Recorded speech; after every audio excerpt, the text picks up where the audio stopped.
Apa itu cinta-cinta? Cuma bikin menderita.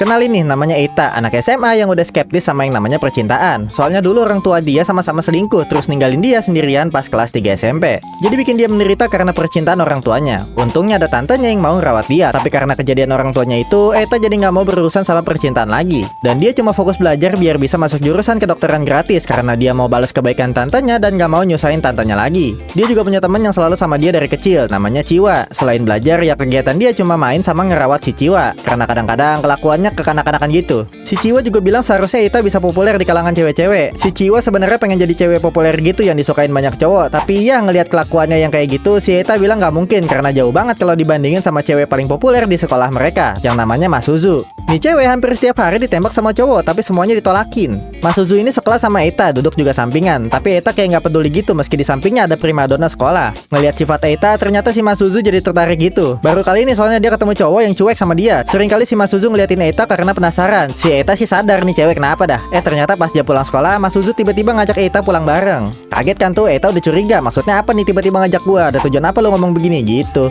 Si Mas Suzu malah bilang di kelas yang lagi rame itu kalau dia suka sama Ita. Kaget semua tuh satu sekolahan karena primadona yang nggak bisa disentuh cowok tiba-tiba nyatain cinta ke si Ita. Ya pokoknya mereka akhirnya pulang bareng lah, bikin rame satu sekolahan. Sampai akhirnya di tengah jalan Ita masih nggak percaya sama Mas Suzu dan nyuruh dia jujur kenapa tiba-tiba begini. Bener aja ternyata ada gajah di balik terpal. Mas Suzu ternyata punya sifat yang sama kayak Ita, nggak suka percintaan. Dia udah capek karena hampir setiap hari ditembak sama cowok dan dia punya ide buat jadi pacar palsunya Ita supaya nggak ada lagi cowok-cowok yang ngejar dia. Dia juga ternyata nyimpen rahasia memalukannya Ita buat jadi bahan ancaman supaya Ita nggak bisa nolak permintaan dia.